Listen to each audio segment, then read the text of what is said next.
स्वागत है आप सभी का उत्कर्ष क्लासेज की इस ऑनलाइन क्लास में। दोस्तों, आज हम बेहद खूबसूरत बिंदु शुरू करने वाले हैं और उस बिंदु के नाम का अनाउंस करने से पहले मैं आपके समक्ष दो तीन बातें बताना चाहूँगा। जिस प्रकार से वर्ण विचार पढ़ लेने के बाद हम संधि पर पहुँचते हैं, समझना बात को, कहना क्या चाहा है मैंने। जैसे वर्ण पढ़ लेने के बाद हम पढ़ते हैं क्या, संधि। जैसे ही हमने वर्ण पूरे पढ़े उसके बाद हम संधि पर पहुंच चुके थे। ठीक उसी प्रकार से आज मैं कहूं कि हम जैसे शब्द पूरा पढ़ चुके हैं और शब्द पूरा पढ़ लिया जाता है, उसके बाद शब्दों पर निर्भर करने वाला बिंदु शुरू करने वाले हैं समास। नाम सुनते ही जहन में खुशियां दौड़ जाती हैं, मन तरंग आनंदित उमंग से भर जाता है कि क्या बिंदु शुरू करने वाले हैं। बिल्कुल दोस्तों, आज एक बेहद ही खूबसूरत बिंदु की ओर हम बढ़ रहे हैं और आज के हमारे प्रकरण का नाम है समास। तो सबसे पहले मेरे साथ जुड़ जाइए, समास के साथ हेडिंग डाल दीजिए समास। अब इस समास बिंदु में परिभाषा और इसके प्रकारों पर हम बाद में जाएंगे, लेकिन उससे पहले ही हम बहुत सारी ऐसी चीजें अब जानना आरंभ कर रहे हैं जो इस शब्द से संबंधित हैं। सबसे पहले बेसिक सी चीजों की बात करें। पहला ही छोटा सा प्रश्न बनता है कि समास जो शब्द है वह कौन कौन से पदों का योग है। तो देखिए, यह सम प्लस आस से बना है। किससे बना है दोस्तों? समयोग आस से बना है। कहने का आशय यह हुआ कि समास जो है सम योग आस से बना है। और ध्यान रखना दोस्तों, यह संधि नहीं है बल्कि संयोग का पद है। यह संधि नहीं बल्कि संयोग का पद है। किसका पद है दोस्तों? संयोग का पद है, क्योंकि यहाँ हलंत मैं के बाद आ रहा है, लेकिन इन योग के चिन्ह के दोनों तरफ के वर्णों के योग पश्चात कोई विकार उत्पन्न नहीं हो रहा। संधि में हम क्या पढ़ते हैं कि जब दो वर्णों के योग से कोई विकार उत्पन्न होता हो तो उसे संधि कही जाती है। लेकिन जैसा हम देख पा रहे हैं, यहाँ मैं स्वर रहित है और उसके बाद स्वर आ है, लेकिन मैं स्वर रहित और आ योग कर रहे हैं, तो इन दोनों से निर्मित रूप जो आ रहा है वह मा आ रहा है। यह विकार नहीं है, केवल संयोग हो रहा है, जुड़ रहे हैं। तो सबसे पहली छोटी सी बात कि समास शब्द किन दो पदों का योग है, तो पहला आंसर सम प्लस आस। बहुत ही खूबसूरती से इस बिंदु को समझिए। इतना बड़ा और अपने आप में संपन्न बिंदु है यह, जहां से बहुत सारे प्रश्नों का समावेश होता है। प्रत्यक्ष अप्रत्यक्ष, डायरेक्टली इनडायरेक्टली बहुत सारे बिंदुओं को यह छूता भी है और बहुत सारे बिंदुओं का इसमें अहम योगदान भी होता है। परीक्षा की दृष्टि से तो महत्वपूर्ण है ही, दैनिक जीवन में उपयोग की भाषा की दृष्टि से भी ये बहुत आवश्यक है। तो समाज से संबंधित पहला प्रश्न, पहली बात हम जान चुके हैं क्या, कि समास किन दो पदों का योग है? समयोग आस का योग है। ठीक है, दूसरी बात की हम चर्चा करते हैं। इस समास के जो दोनों पद हैं, इन दोनों पदों का अर्थ क्या होगा? देखो, यह उपसर्ग के रूप में जुड़ा हुआ है और यह मूल शब्द के रूप में है। किसके रूप में है? मूल शब्द के रूप में। और उपसर्ग के रूप में यह जब सम उपसर्ग के रूप में जुड़ता है तो अर्थ देता है पास या समीप का। किसका अर्थ देता है दोस्तों? पास या समीप का अर्थ देता है। बहुत अच्छे से समझिए, उपसर्ग के रूप में सम का कोई अर्थ नहीं होता। यह बात फिर से अंडरलाइन कर लीजिए, अपने जहन में रेखांकित कर लीजिए कि कभी उपसर्गों का कोई अर्थ होता ही नहीं है।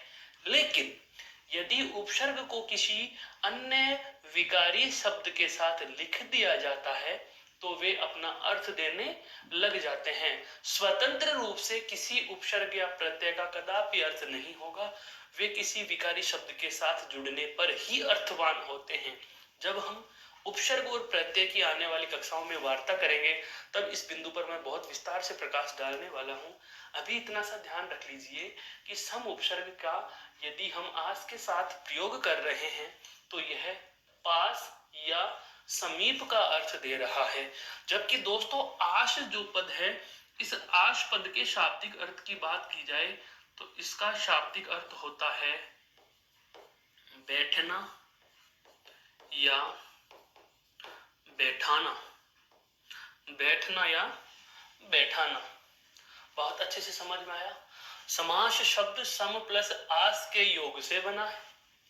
समास पद, यहां पर तथ्य भी लिखते चलते हैं साथ के साथ। सबसे पहली बात हमें क्या पता चली, यह है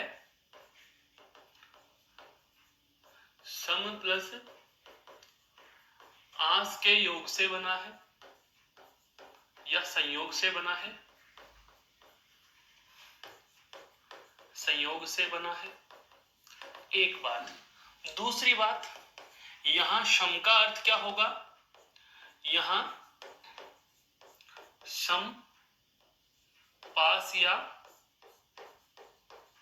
समीप, और आस, आस का अर्थ क्या है दोस्तों, बैठना या बैठाना।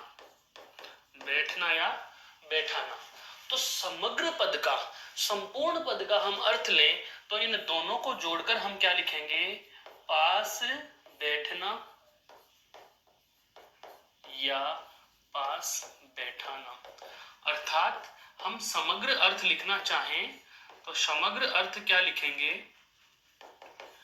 पास बैठना या बैठाना। यह केवल इसके इस विच्छेद का अर्थ लिया है दोस्तों, शब्द का अर्थ मैंने नहीं लिया है, पुनः बता देता हूं। लेकिन यदि इस समास शब्द के शाब्दिक अर्थ की बात आए तो इसका शाब्दिक अर्थ आप क्या लेंगे, संक्षेपण लेंगे। क्या लेंगे, संक्षेपण लेंगे। बहुत ही अच्छे से समझिए इस बिंदु को, हम बहुत आराम से यह बिंदु लेने वाले हैं। इसका अर्थ क्या लेंगे, हम संक्षेपण लेंगे। क्या लेंगे, संक्षेपण ले लेंगे। अर्थात समास शब्द का अगर शाब्दिक अर्थ यदि आपसे पूछ लिया जाए तो इसके शाब्दिक अर्थ के रूप में आप क्या कह सकते हो दोस्तों, शाब्दिक अर्थ हम क्या लेंगे, संक्षेपण या संक्षिप्तीकरण। संक्षिप्तीकरण अर्थात छोटा कर देना। अर्थात छोटा कर देना, छोटा कर देना। संक्षेपण या संक्षिप्तीकरण, यह इस शब्द से संबंधित दो तीन बातें हमें पता चली कि समास शब्द किन दो पदों का योग है, पहली बात। दूसरी बात, कौन कौन से पदों से जुड़कर बना है, तो सम और आस से बना है। संधि है या संयोग है, तो आप ही ने बता दिया कि सर यह तो संयोग है। बिल्कुल संधि नहीं है, क्योंकि विकार नहीं हो रहा। यहाँ विकार होता, इन दोनों के योग से विकार नहीं हो रहा। अगर विकार होता तो यह संधि होती। शब्दों के अलग अलग अर्थों में ले लिया तो उपसर्ग के रूप में पास या समीप का अर्थ, और आस का मतलब होता है बैठना या बैठाना। दोस्तों यहां से जुड़ती हुई एक बात और बताना चाहूंगा इस आस से संबंधित। देखो क्या है, इस आस से शब्द बनता है आसन, और इसी आस से शब्द बनता है आसन्न। क्या बनता है, आसन्न। एक बार परीक्षा में, एक स्थानीय बोर्ड की परीक्षा थी और उसमें प्रश्न पूछ लिया गया युग्म शब्द में। युग्म शब्द में प्रश्न कुछ इस प्रकार से था, ध्यान देना, आसन आसन्न का अर्थ है, आसन आसन्न का अर्थ है। विकल्प दिए गए थे, बैठना, बैठने की जगह, यानी कि बैठने का तरीका और बैठने की जगह है। एक बार पहले इसके अर्थ को ले लिया, एक बार उसके अर्थ को ले लिया। विकल्प बता रहा हूं, बैठने की जगह, बैठने का तरीका। दूसरा विकल्प बना दिया, बैठने का तरीका और बैठने की जगह। विद्यार्थी यही भ्रमित हो गया, विकल्प दोनों सही लग रहे हैं, आसन पहले लिखा हुआ है, आसन्न बाद में लिखा हुआ है। कौन से का अर्थ क्या होगा? अर्थ तो इन दोनों में ही है, तो ध्यान देना। आस का मतलब बैठना या बैठाना, आसन का मतलब होता है दोस्तों बैठने की जगह, और आसन का मतलब बैठने का तरीका, अर्थात बैठा हुआ, बैठा हुआ। आपने जब अजंता और एलोरा की गुफाएं पढ़ते हैं तो उस समय भी पढ़ा होगा मरणासन राजकुमारी गुफा संख्या 16 और 17, अर्थात मरने की स्थिति में, मरने को तैयार, मरण के लिए तैयार। आसन का मतलब बैठा हुआ और आसन का मतलब होता है जगह।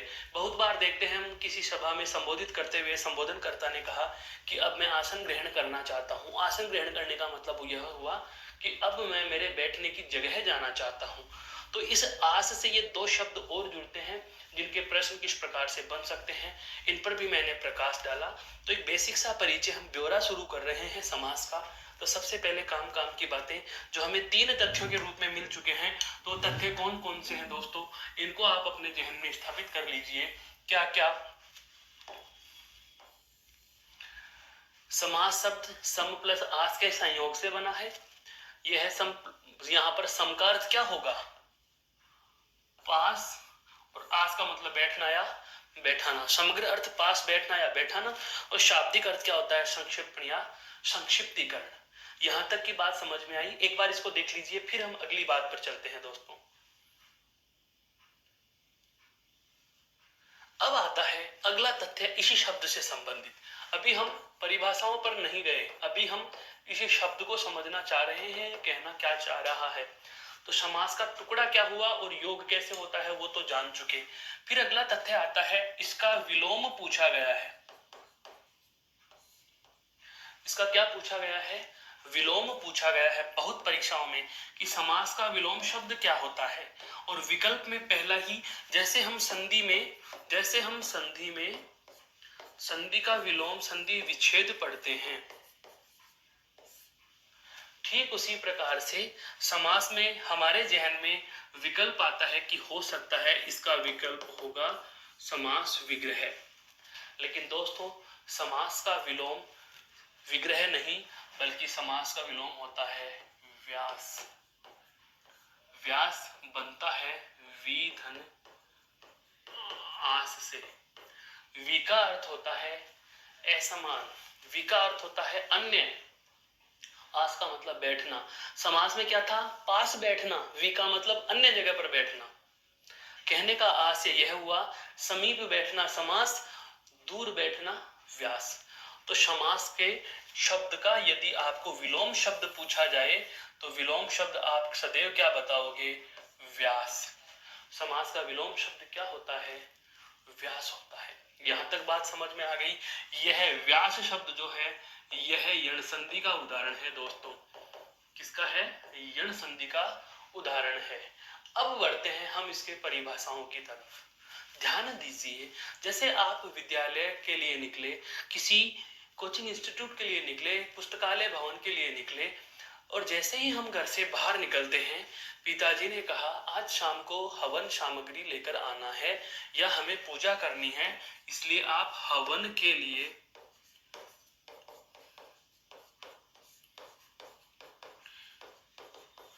सामग्री लेकर आना। हवन के लिए सामग्री लेकर आना। पिताजी ने हमें कहा हवन के लिए सामग्री लेकर आना। हम चले गए शहर। जब वापस कस्बे से आ रहे होते हैं तो वापस आने के बाद पिताजी ने हमें पूछ लिया बेटा या बेटी हवन सामग्री ले आए क्या? हवन सामग्री ले आए क्या? दोनों बातें बहुत गौर से समझने और सीखने की हैं। पहले तो जाते वक्त कहा गया हवन के लिए सामग्री लेकर आना, हवन के लिए सामग्री लेकर आना, और उन्होंने अब आने के बाद पूछा हवन सामग्री ले आए क्या? हवन सामग्री ले आए क्या?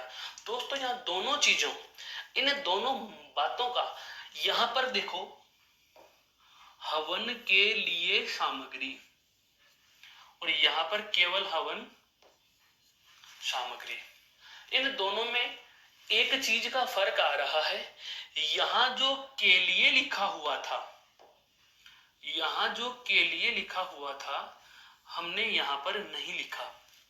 इस के लिए को हमने क्या कर दिया, हटा दिया। इस के लिए को हमने क्या कर दिया, हटा दिया। अब ध्यान से समझना ये क्या चीज है।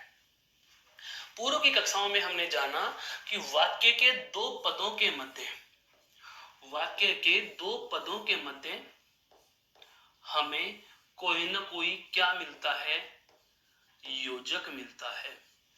क्या मिलता है, योजक मिलता है। और इस योजक के रूप में हमें क्या मिलता है, अव्यय मिलता है। क्या मिलता है दोस्तों, अव्यय मिलता है।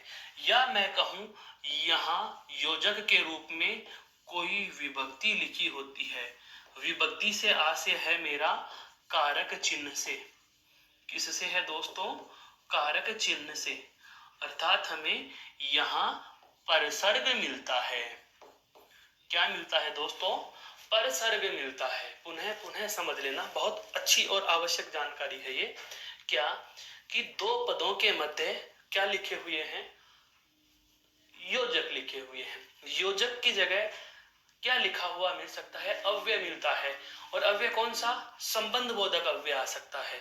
कौन सा आ सकता है, संबंध बोधक अव्यय आ सकता है। तो अव्यय हो या फिर कोई विभक्ति या परसर्ग लिखा हुआ होता है। हम क्या करते हैं, इतनी बड़ी लाइन को बोलने के लिए मान लीजिए 3 सेकंड का समय लगा, लेकिन 3 पदों की जगह हम 2 ही पद बोलेंगे तो 1 सेकंड बचाया जा सकता है। इस बड़ी लाइन को लिखने और बोलने में समय ऊर्जा ज्यादा लगेगी। हवन सामग्री को बोलने में समय भी कम लगेगा, ऊर्जा भी कम लगेगी। इसका मतलब यह हुआ कि 2 पद जो हैं, पद का मतलब वही, वाक्य में यदि कोई शब्द लिख दिया जाए तो उसे पद कहा जाता है। तो 2 पदों के मध्य आए हुए किसी भी योजक या अव्यय या विभक्ति को यदि हटा दिया जाए, यदि हटा दिया जाए, अब आप मेरी बात के साथ साथ बोर्ड पर भी गौर करना, यदि 2 पदों के मध्य आई हुई विभक्ति या योजक या अव्यय को हटा दिया जाए तो जाहिर सी बात है इनको हटाते ही ये दोनों पद पास आ जाएंगे। इनको हटाते ये दोनों पद कहाँ आएंगे, पास आ जाएंगे। यहाँ आ गए हवन सामग्री। तो जब 2 पदों के मध्य प्रयुक्त योजक अव्यय या विभक्ति को हटाकर उन्हें पास पास लिख दिया जाता है, ऐसा करना दोस्तों, ऐसा करना ही क्या कहलाता है, समास कहलाता है। ऐसा करना ही क्या कहलाता है, समास कहलाता है। समास कौन चीज कहलाती है, हटाना।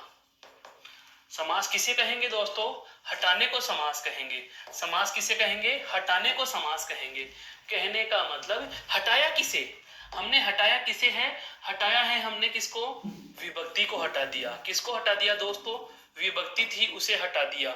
या फिर हम कहें योजक जो था उसे हटा दिया। या सरल शब्दों में हम कहना चाहें तो हम ये कह सकते हैं कि जो अव्यय दिया गया था उस अव्यय को हमने हटा दिया। जो अव्यय दिया गया था हमने उस अव्यय को ही हटा दिया। तो अव्यय विभक्ति या योजक को हटाना, अव्यय विभक्ति या योजक को हटाना ही क्या कहलाया, समास कहलाया। यह बात समझ में आ चुकी होगी। और यदि आपने जो हटा हुआ विभक्ति योजक या अव्यय है, अगर उसे पुनः लिख दोगे, अगर उसे आप पुनः लिख दोगे, अगर आप उसे पुनः लिख दोगे, के लिए पुनः लिख दिया, तो उसे पुनः लिख देना ही। कहने का मतलब ये था कि ये जो विभक्ति या योजक या अव्यय है इसे हटा दिया, तो हटाना तो क्या कहलाया, समास। लेकिन यदि मैं इसे पुनः लिख दूं, इसे मैं पुनः लिख दूं, तो पुनः लिख देना ही क्या कहलाता है दोस्तों, समास कहलाता है, विग्रह कहलाता है। पुनः लिखना और पुनः लिखना ही क्या कहलाता है, विग्रह कहलाता है। पुनः लिख देना क्या कहलाता है, विग्रह कहलाता है। दोनों चीजें समझ में आ रही होंगी। हटाना समास कर देना, पास कर देना, हटा देना, वापस लिख देना। जैसे यहाँ पर देखिए हमने क्या किया, इसे हटाया। हटा देना तो क्या कहलाया, समास। और यदि वापस लिख दिया तो ये क्या कहलाया, पुनः लिख देना। पुनः लिख देने को हम कहते हैं दोस्तों विग्रह। पुनः लिख देने को क्या कहते हैं, विग्रह कह देते हैं। यह बात आपके समझ में आ चुकी होगी, तो इस बात को एक बार आप और देख लीजिए, फिर हम इसकी शब्दशः परिभाषा लिखते हैं दोस्तों।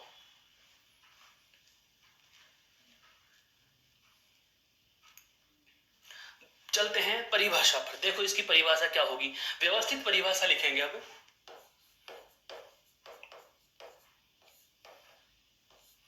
समास दो पदों के मध्य, दो पदों के मध्य प्रयुक्त कारक विभक्ति, दो पदों के मध्य प्रयुक्त कारक विभक्ति अव्यय या योजकों, अव्यय या योजकों को हटाकर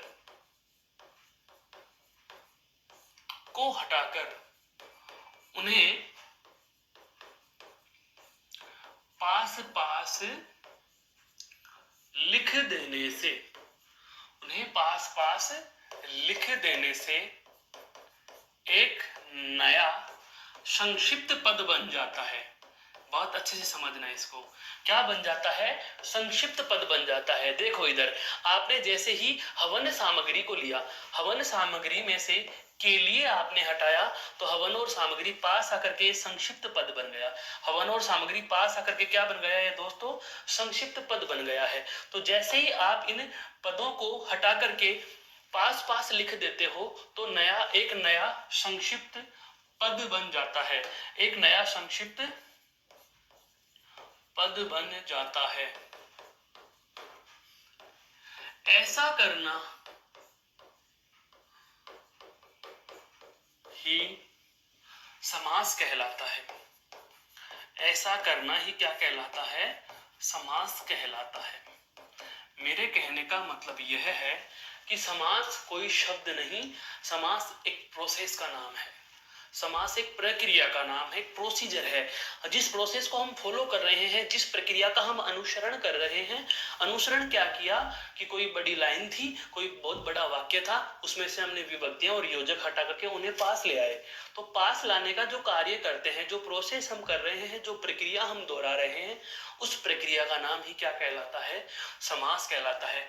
ऐसा करना ही क्या कहलाता है, समास कहलाता है। यहां तक समझ में आ गई बात। अब ध्यान दीजिए, जैसे उदाहरण की बात करें तो अभी हमने क्या लिखा था, जैसे हवन के लिए सामग्री, और इसमें से हम हटाएंगे किसको, के लिए को हटा देंगे और क्या लिख देंगे, हवन सामग्री। क्या लिख देंगे दोस्तों, हवन सामग्री लिख देंगे। अब आपने हवन सामग्री बना दी। यह हवन सामग्री कौन सी प्रक्रिया से बनी, समास प्रक्रिया से।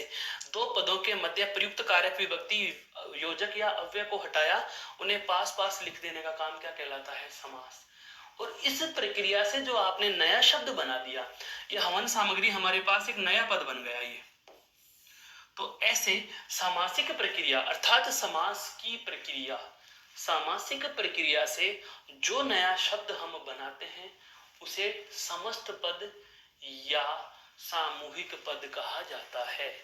समझ में आ रहा है, समास प्रक्रिया द्वारा जो पद हम बनाते हैं उसे ही समस्त पद या सामासिक पद कहते हैं। तो ये लाइन भी हम चाहें तो लिख सकते हैं कि समास प्रक्रिया द्वारा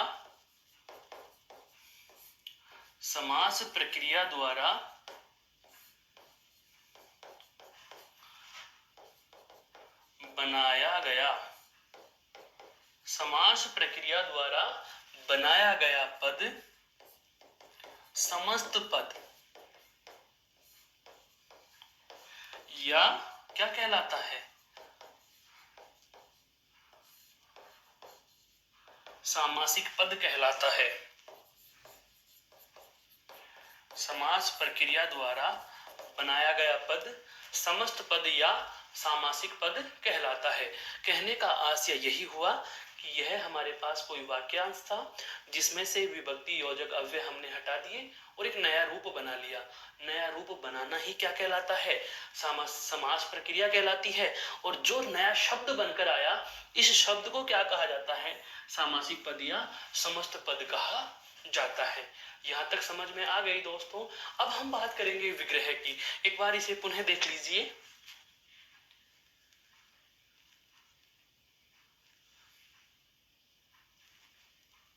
अब हम बात करते हैं समास विग्रह की। समास विग्रह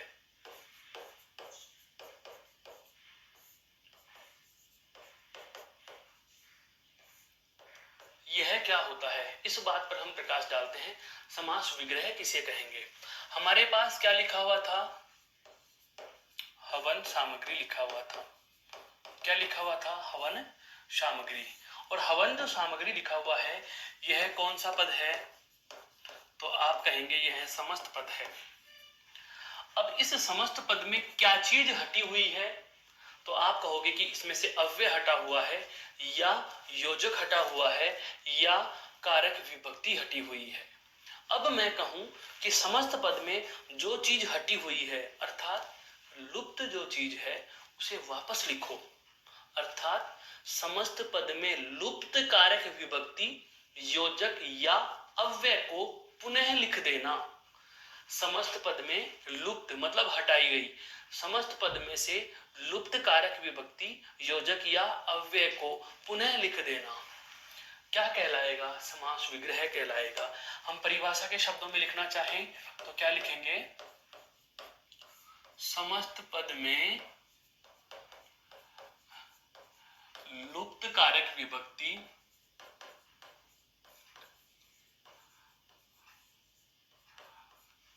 योजक या अव्यय। समस्त पद में लुप्त कारक विभक्ति, अव्यय या योजकों को पुनः लिख देना। योजकों को पुनः लिख देना, पुनः लिख देना समास विग्रह कहलाता है। समास विग्रह कहलाता है। मेरे कहने का आशय यही हुआ दोस्तों कि जो चीज हटाई थी उसे हम क्या करेंगे? उसे हम वापस लिख देंगे। समस्त पद में लुप्त कारक विभक्ति, योजक या अव्यय जो थे उन्हें लिखो वापस से। तो ये लो जी, हम वापस से लिखना आरंभ कर रहे हैं। क्या लिखा? हवन। क्या लिखा? हवन के लिए सामग्री।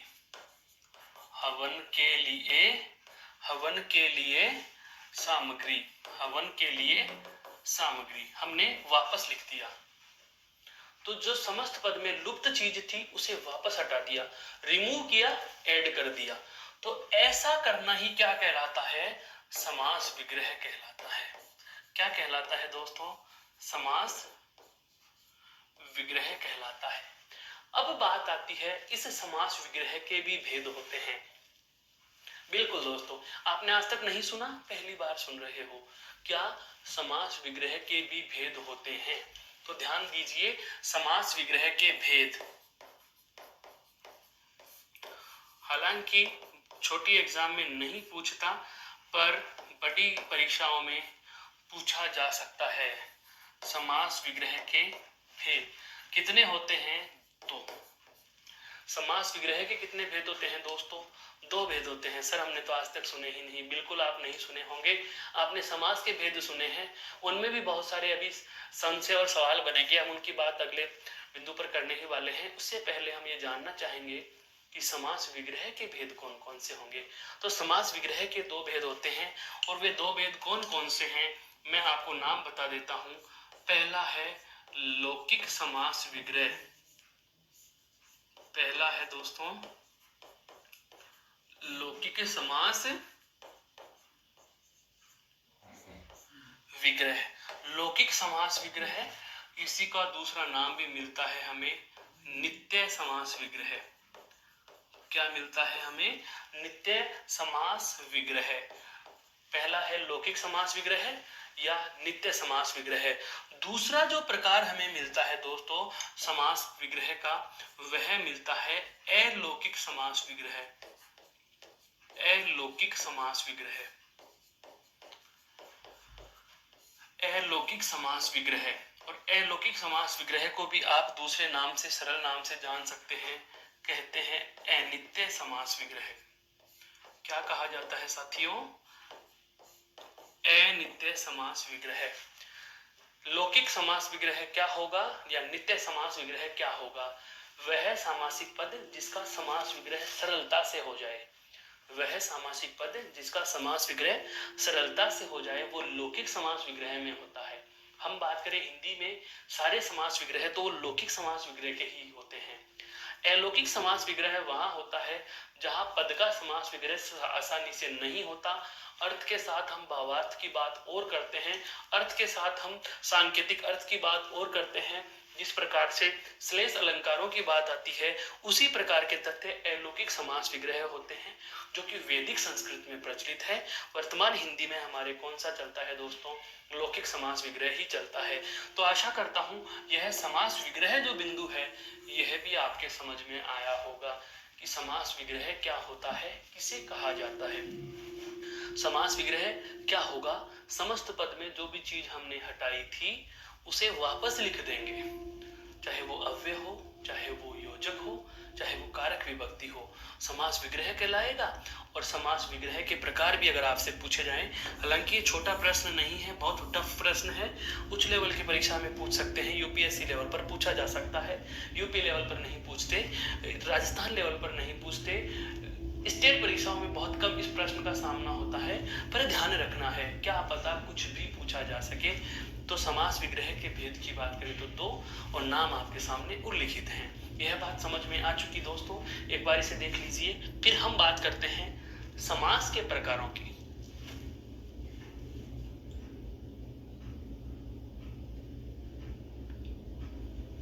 तो अब आती है बात हमारे दोस्तों समास के प्रकार।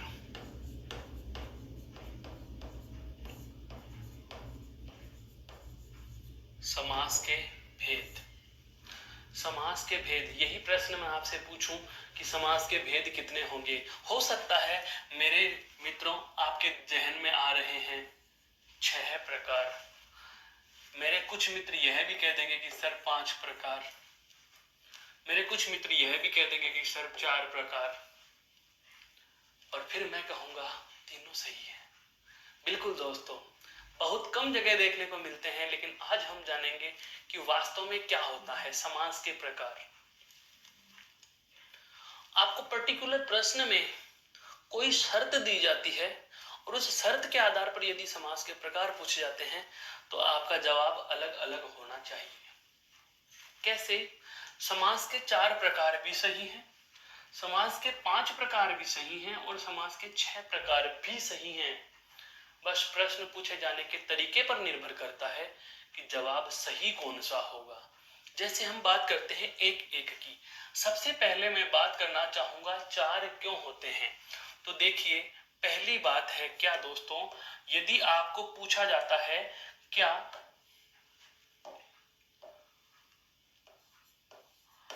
पदों की प्रधानता, पदों की प्रधानता के आधार पर, पदों की प्रधानता के आधार पर, या आप कहें प्रधान पदों के आधार पर, प्रधान पदों के आधार पर, पदों की प्रधानता के आधार पर या प्रधान पदों के आधार पर, प्रधान पदों के आधार पर या पदों की प्रधानता के आधार पर पूछे तो जवाब सदैव क्या होगा? 4 ही होगा। अभी बताऊंगा 4 कौन कौन से हैं। यह आधार हमें परिभाषा निकालने में सहायता करता है। बहुत बार हम परिभाषाओं में सुनते हैं कि अमुक समास का पहला पद प्रधान होता है, अमुक समास का दूसरा पद प्रधान होता है, या उत्तर पद प्रधान होता है, इस समास का उभय पद प्रधान है, इसके उभय पद अप्रधान है, तो कौन से के क्या प्रधान होंगे उस आधार पर हम कितने भागों में बांटेंगे, 4 भागों में बांटेंगे। आगे चर्चा करने वाले हैं, पहले ये 5 और 6 का गणित भी जान लीजिए। दूसरा आता है आपका 5 प्रकार। अगर आपसे पूछा जाए दोस्तों कि मूल रूप में समास के भेद कितने होंगे, मूल रूप में का नाम आते ही आपके जहन में एक ही चीज आनी चाहिए कि कौन सी भाषा की बात की जा रही है, मूल भाषा की बात की जा रही है। तो मूल रूप में समास के भेद, और मूल रूप में समास के भेद जो होते हैं वे होते हैं दोस्तों 5।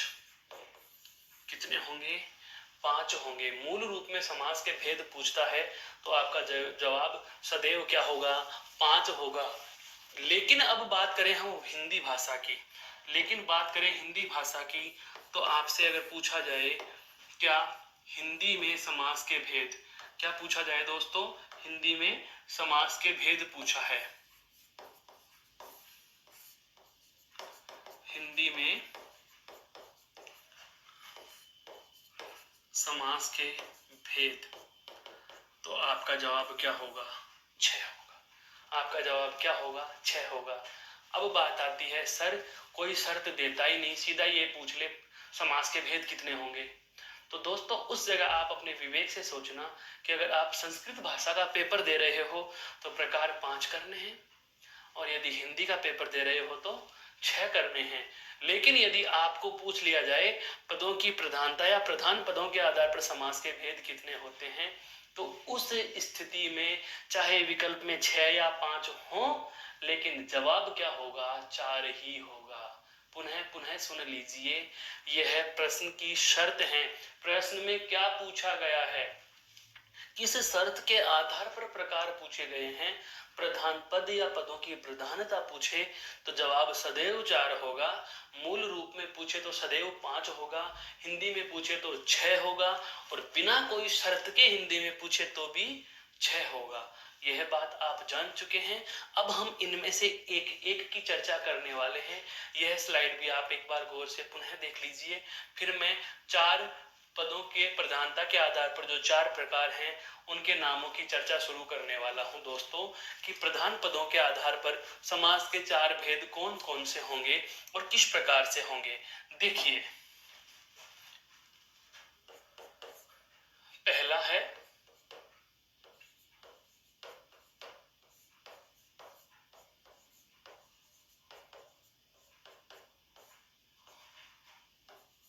पदों की प्रधानता के आधार पर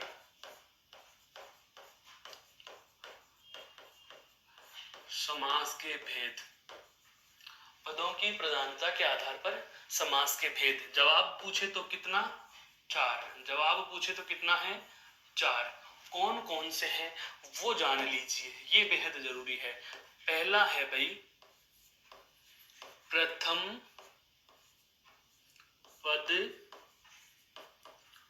प्रधान समास। ऐसा समास जिनमें प्रथम पद प्रधान होता है।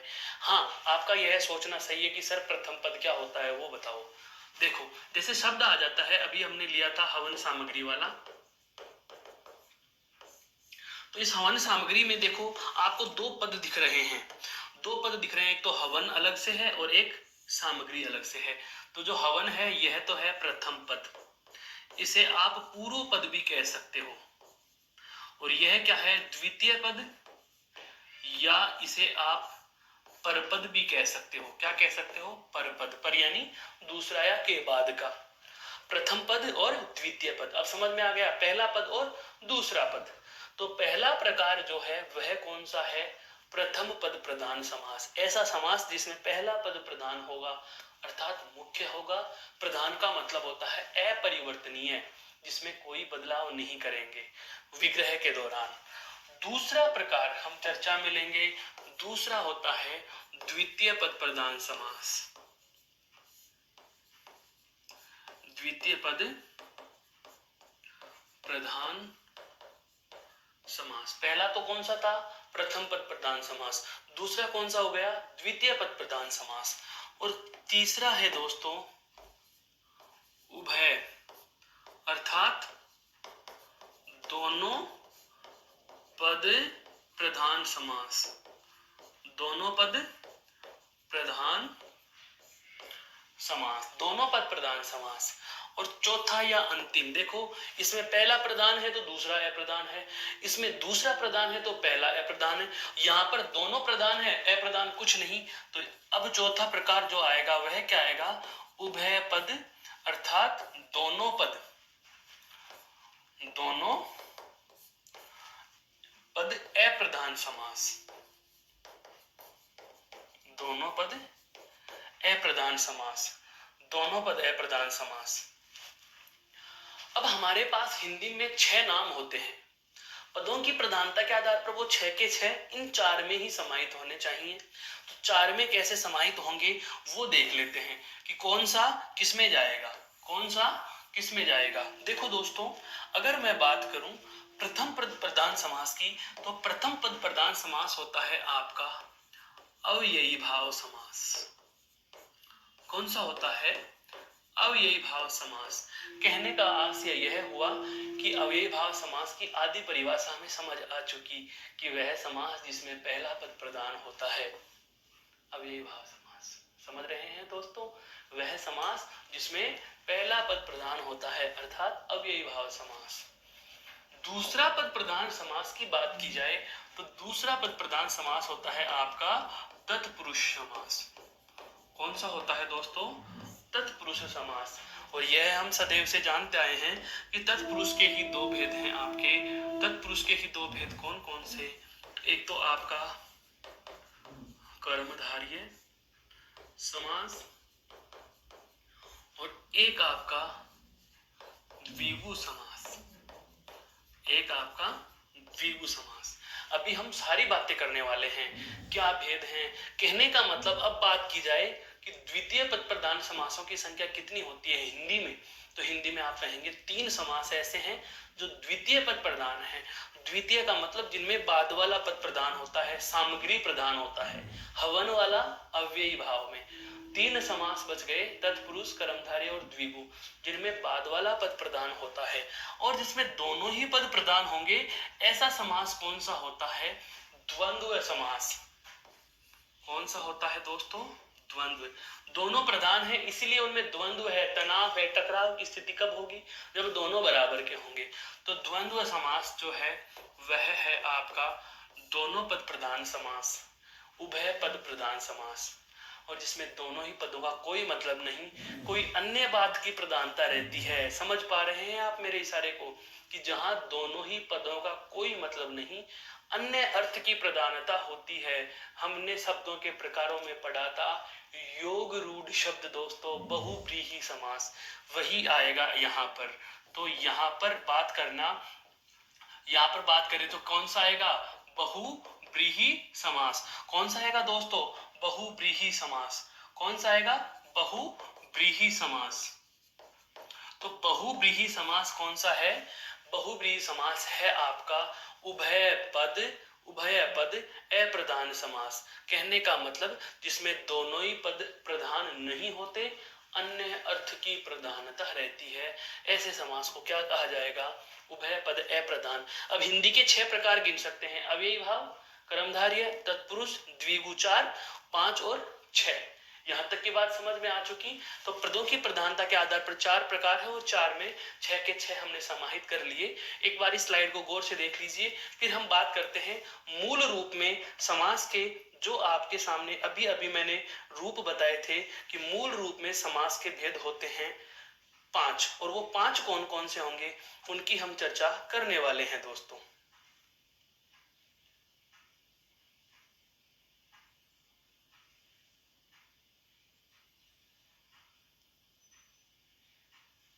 ठीक है, आगे बढ़े। देखो अब आता है दूसरा तथ्य, क्या है, मूल रूप में समास के भेद। और मूल रूप में समास के भेद की बात की जाए तो मूल रूप में समास के कितने भेद हैं दोस्तों, 5। कितने भेद हैं, 5। यह भी आपको ध्यान रखने हैं। प्रश्न ऐसे ही पूछेगा, मूल रूप में समास के कितने भेद होते हैं? तो मूल रूप में समास के भेद पूछते ही आपके जहन में सदैव आंसर आ जाना चाहिए कि मूल रूप में समास के 5 भेद होते हैं। और वो 5 कौन कौन से हैं, हम अब उनका नामोल्लेख करने वाले हैं। 5 भेदों का आपसे नाम पूछा जाए तो जरा सा भी परेशान नहीं होना है, आप सीधे से कह सकते हैं कि 5 भेद कौन कौन से होंगे। ये 5 भेद वो हैं दोस्तों जो किसके हैं, आपके संस्कृत व्याकरण के हैं। संस्कृत भाषा में जो 5 भेद चलते हैं हम उनके नाम उल्लेख कर रहे हैं। देखो 5 कौन कौन से। नंबर 1 पर आता है दोस्तों सबसे पहला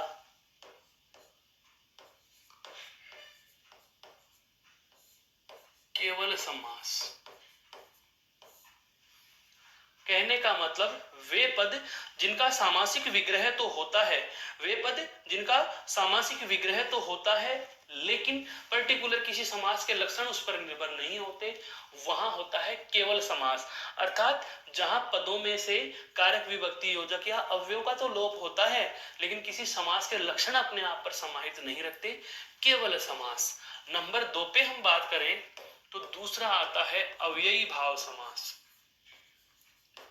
दूसरा कौन सा आता है दोस्तों, अव्ययी भाव समास। और तीसरा सबसे ज्यादा महत्वपूर्ण, तीसरा और सबसे ज्यादा महत्वपूर्ण जो समास है वह मैं अब लिखने वाला हूं, वह है आपका दोस्तों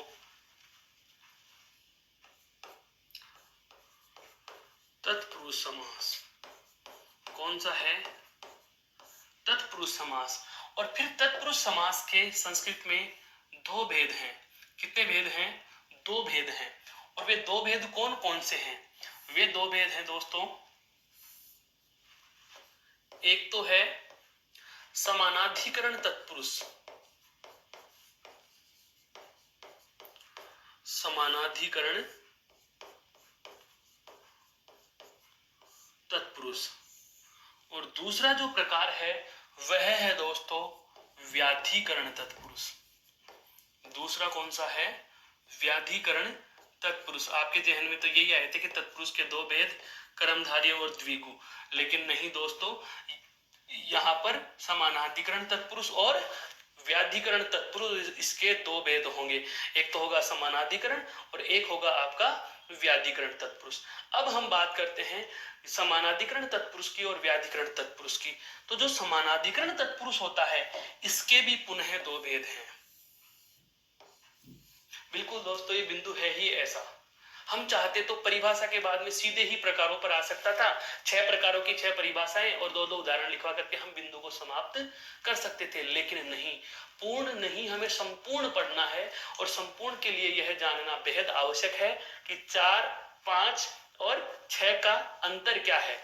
तो ध्यान दीजिए, समानाधिकरण तत्पुरुष के पुनः 2 भेद होंगे और समानाधिकरण तत्पुरुष के जो पुनः 2 भेद होते हैं वहां आपके नाम निकल करके आते हैं, आपके कर्मधारय, और एक नाम निकल करके आता है आपका द्विगु।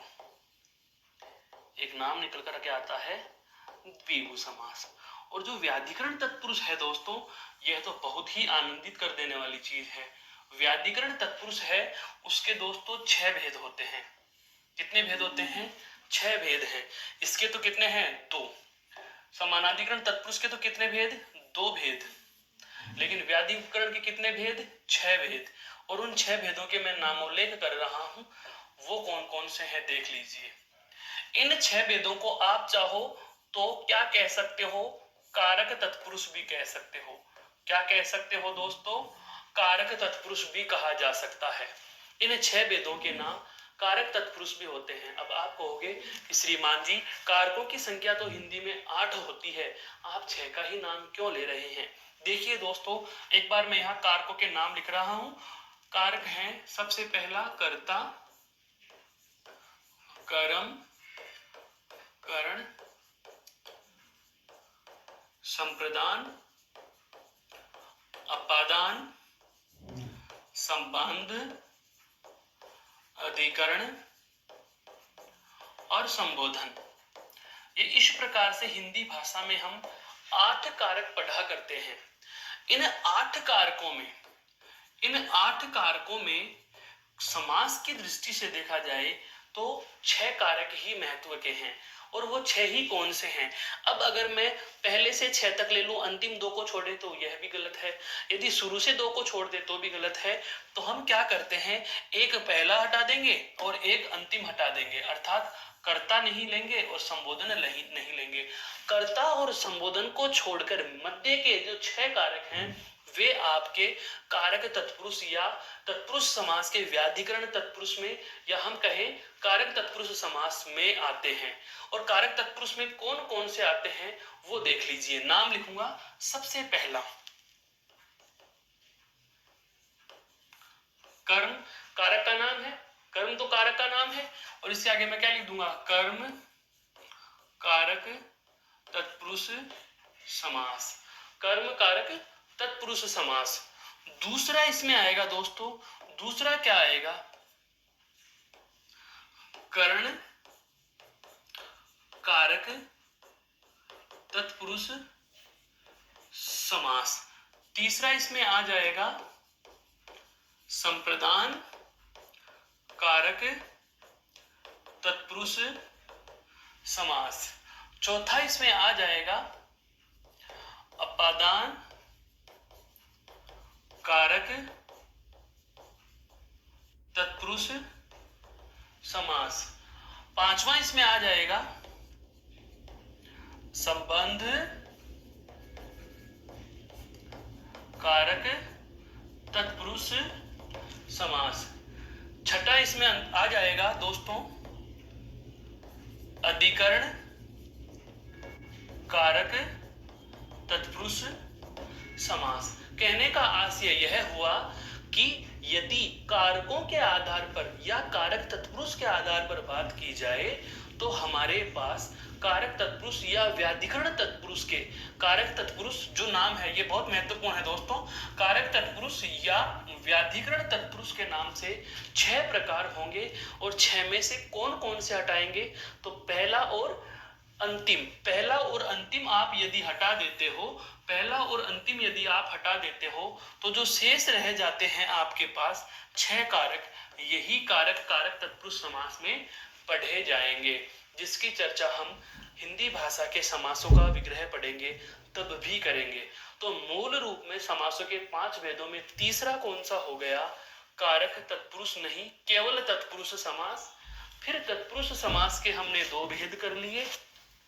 पहला भेद किया समानाधिकरण तत्पुरुष और दूसरा भेद किया है व्याधिकरण तत्पुरुष। पहला भेद क्या किया, समानाधिकरण। समानाधिकरण के भी 2 प्रकार, कर्मधारय और द्विगु समास, कर्मधारय समास और द्विगु समास। अब आते हैं भाषा के चौथे पर, मूल रूप में चौथे समास के प्रकार पर। और चौथा जो प्रकार है वह है दोस्तों द्वंद्व समास। समास का जो चौथा प्रकार है मूल रूप में वह कौन सा है, द्वंद्व समास। और पांचवा और अंतिम जो है वह कौन सा है, बहुव्रीहि समास। वह कौन सा है दोस्तों, बहुव्रीहि समास। अंतिम कौन सा हो गया, बहुव्रीहि समास। तो अब मैं आशा करता हूं कि आपको मूल रूप में जो 5 भेद हैं, मूल रूप में हिंदी में नहीं बल्कि मूल भाषा संस्कृत में जो समास के 5 भेद हैं ये समझ में आ चुके होंगे कि पांचों के नाम कौन कौन से हैं। जबकि यहाँ देखना दोस्तों, हिंदी में हम जो 6 पढ़ते हैं वो सारे हैं। पहला अव्ययी भाव है, कर्म तत्पुरुष भी है 2, कर्मधारय 3, द्विगु 4, द्वंद्व 5 और बहुव्रीहि 6। अर्थात कहने का आशय यही हुआ कि मूल रूप में जो समास हैं वहीं से हमारे हिंदी के समास निकल करके आएंगे, जिनके हम 6 प्रकार मानते हैं। और हिंदी में क्या होता है, इस तत्पुरुष समास के व्याधिकरण प्रकार के तत्पुरुष के जो 6 कारक तत्पुरुष हैं उन्हें सीधे ही तत्पुरुष के भेद मान लिया गया। कैसे माना जाता है अभी हम बात करते हैं, एक बार आप इसे गौर से देख लीजिए, फिर हम चलते हैं आगे।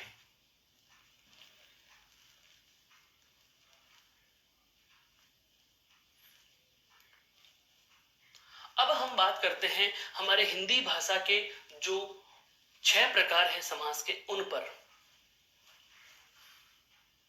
तो तीसरी महत्वपूर्ण बात आ रही है, क्या,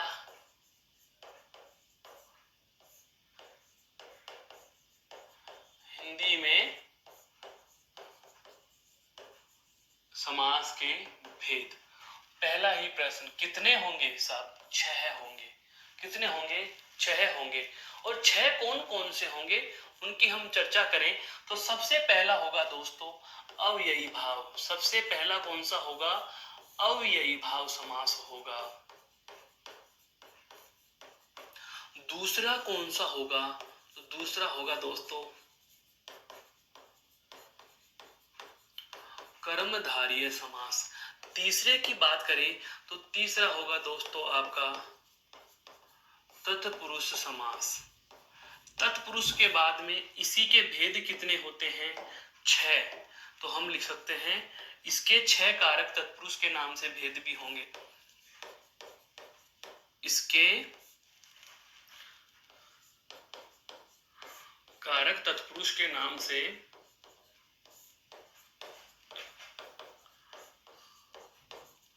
6 भेद हैं। कारक तत्पुरुष के नाम से 6 भेद हैं। फिर आता है आपका चौथा प्रकार। और चौथा प्रकार कौन सा होगा दोस्तों? तो चौथे प्रकार में आप द्विगु समास को गिन सकते हो, द्विगु समास। उसके बाद पांचवें प्रकार की हम बात करें तो पांचवा प्रकार कौन सा होगा दोस्तों? तो पांचवें प्रकार में आप द्वंद्व समास को गिन सकते हो।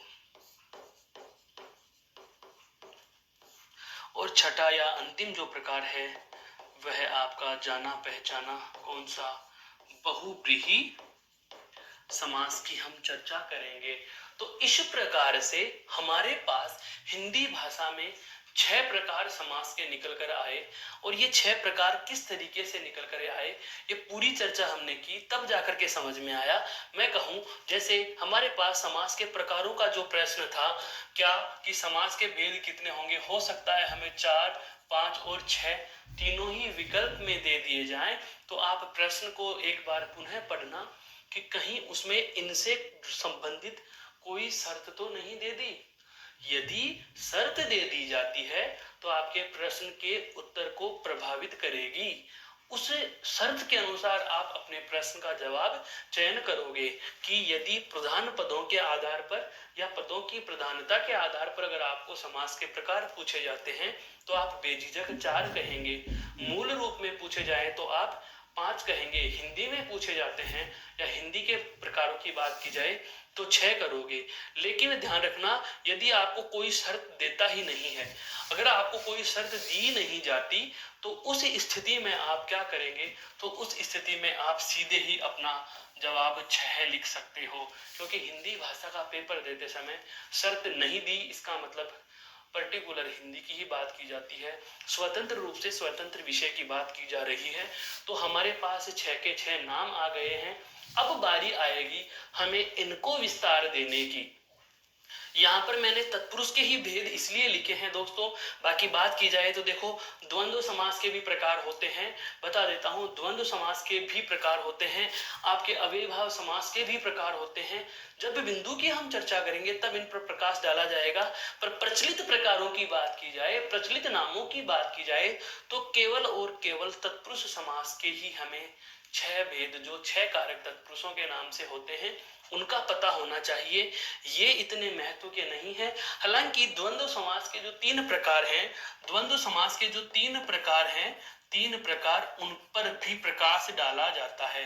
इसके भी 3 प्रकार हैं, उनके ऊपर भी प्रकाश डाला जाता है। तो आशा करता हूं यह वाली बात आपके बहुत अच्छे से समझ में आ चुकी होगी। बिंदु के सबसे पहले हमने आरंभ किया था कहां से? समास के शाब्दिक विवेचन से। उसके बाद में दूसरी चर्चा हमारी जो रही वह रही समास विग्रह पर। और उसके बाद अंतिम चर्चा जो हमारे समापन ले रही है वह समास के प्रकारों पर आकर के हमारी चर्चा आज की समाप्त होती है। इसके बाद की जो अगली चर्चा होगी वो अगले की कक्षा में करेंगे।